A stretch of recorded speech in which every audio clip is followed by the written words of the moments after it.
Hello guys, welcome back to another video. This is the Football Connect. I'm your host Sam and we are back again with another one. And this is the transfer roundup as we are going to be looking at, Romeo Lavia moving to Liverpool or maybe Chelsea.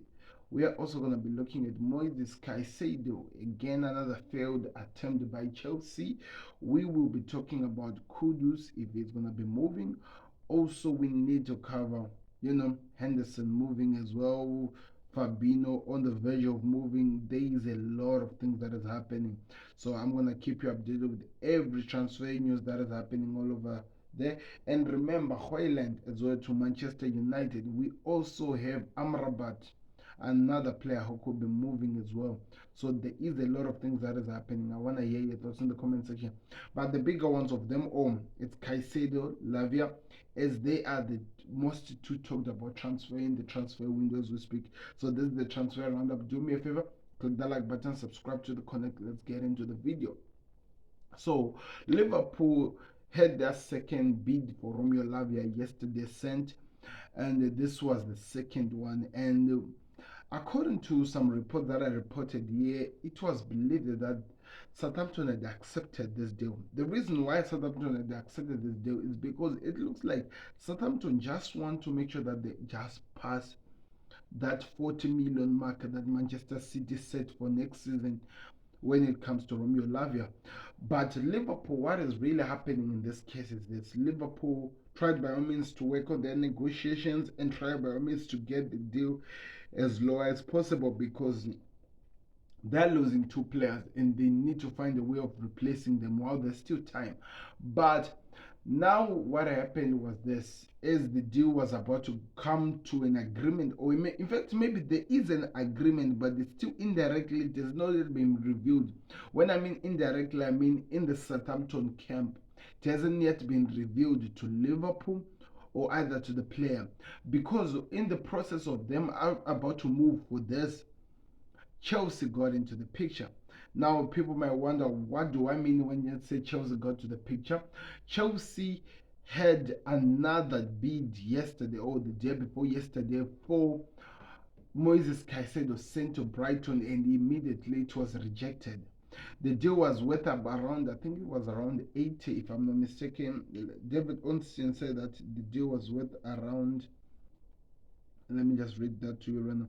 So this is what David Onstein said. He said Chelsea's for the bid for Moises Caicedo, proposed to have been turned down by Brighton, was 75 plus add-ons.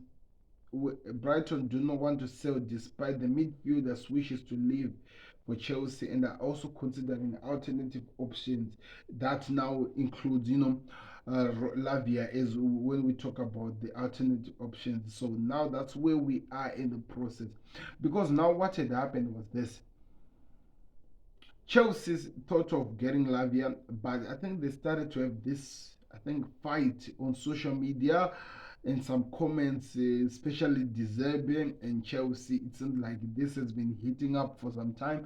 Now, now Brighton, from being interested in actually listening to offer for Caicedo, now they're saying that they're not selling.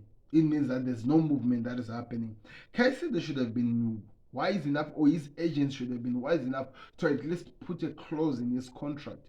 How do you sign a contract with a club like Brighton, which we know that they're really hard to negotiate with, and put a clause? Look at what McAllister did. It wasn't easy and a smooth transaction for him to move on to Liverpool because there was a clause in his contract.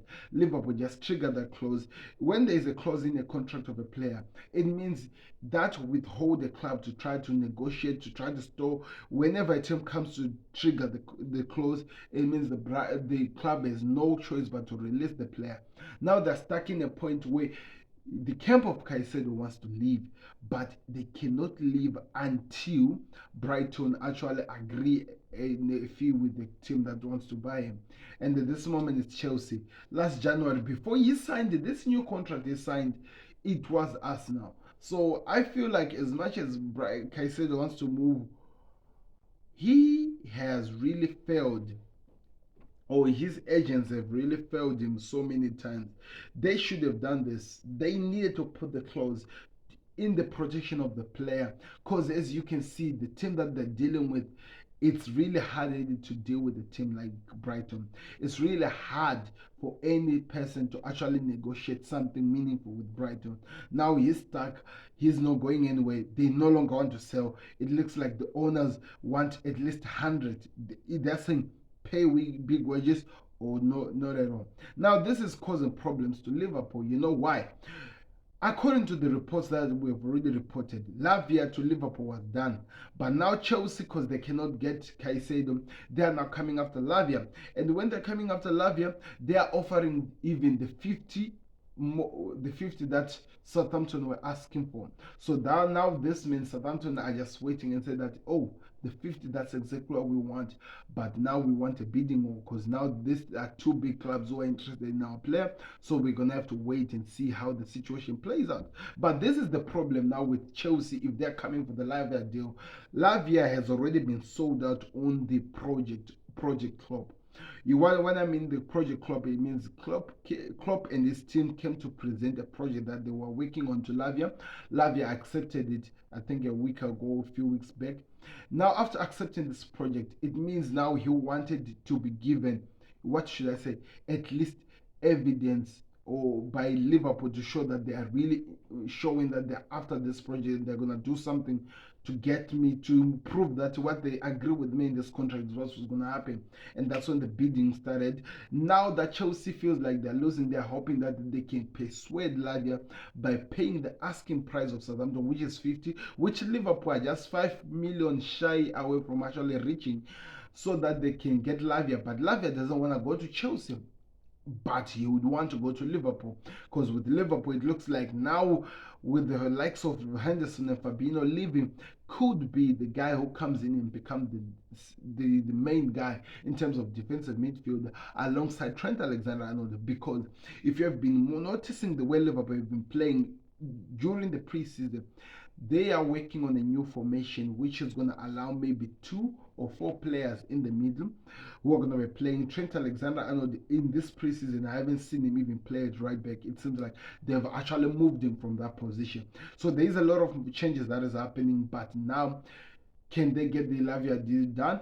Well, people who are listening to this, likes of David Olstein, believe that Lavia to Liverpool will be done, because it looks like everything was reached and it's just a matter of time before that has been actually agreed.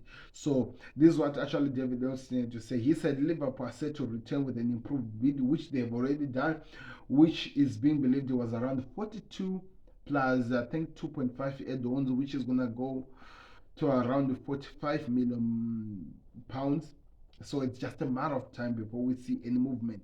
But I don't know, people. I want to hear your thoughts in the comment section. Where do you see this situation going? Before I actually go to the other people who have already left, I'm going to talk about Manchester United and their chase for Haaland.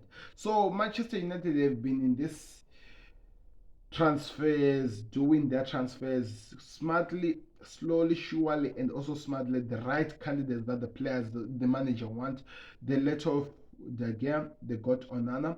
They also made sure that they also got Mason Mount, a player that the manager wanted, and that shows that they're getting the players that they want. Now they are now dealing with the Haaland situation. According to what we were told, is that they went with an official proposal by mouth, and it was a verbal proposal offer that they made.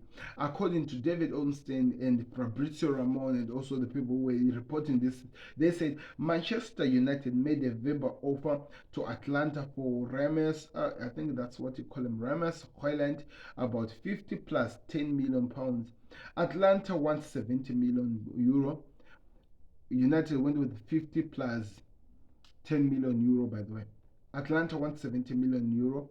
Personal terms in place, talks progressing, optimized, and the striker, and as it seems like the striker, they are hoping to strike a deal.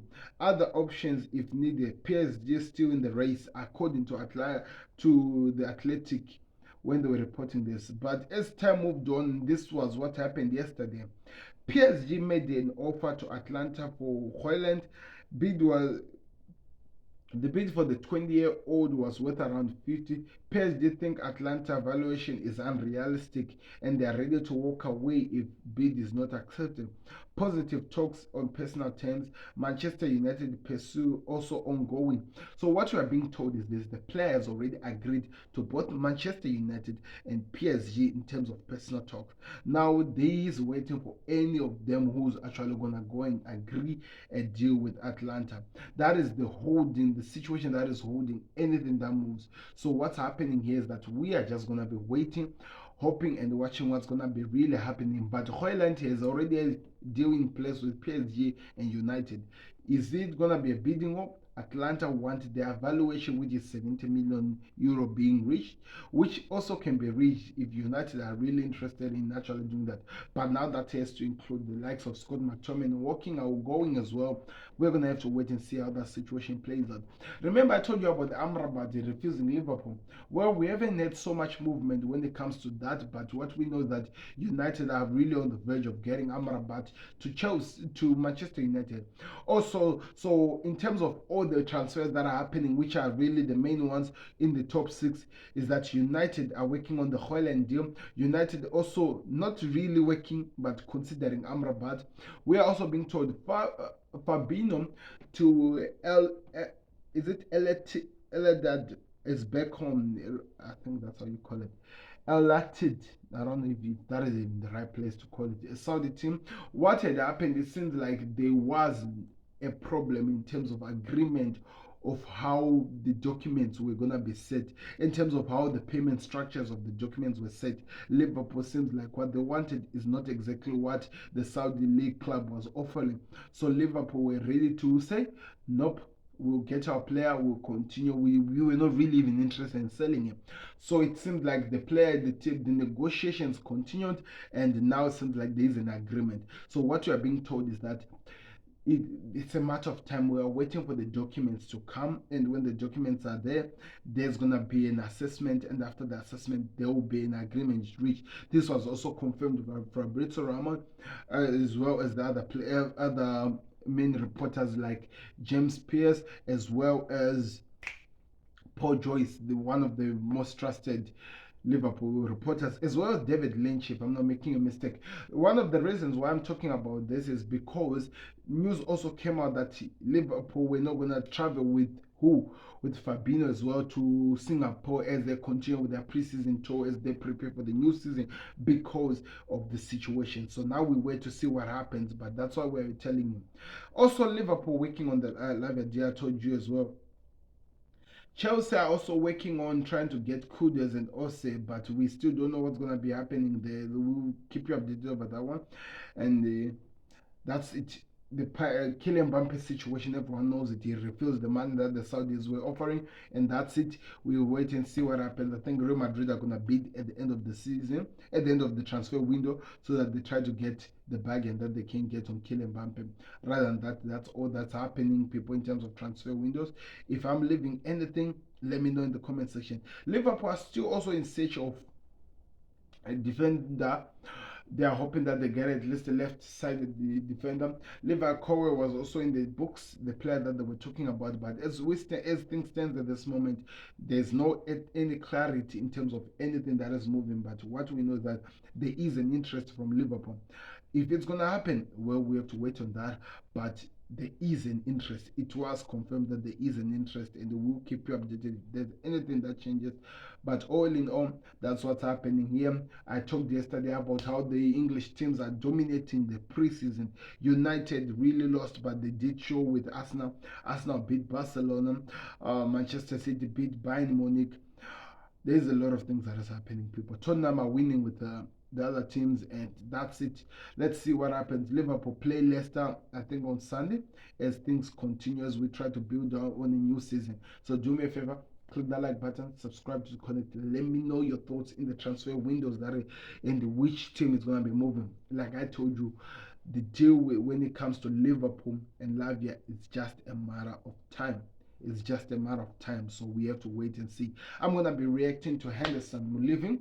Remember, he has left Liverpool. I'm gonna be reacting to exactly what's happening and how the Liverpool players are feeling with him leaving. Also, a separate one with Klopp saying whatever he had to say on Henderson, as well as a video that I'm working on, which I think is going to come first before even the reaction to the players and the manager, where one respected pundit came out to defend Henderson when it comes to him moving to Saudi, as the whole entire England is trying to go against him as well. So I'm gonna be talking about that. I wanna hear your thoughts in the comment section. Do me a favor, click the like button, subscribe to the channel. We'll be back again with another one. I'm out. Peace.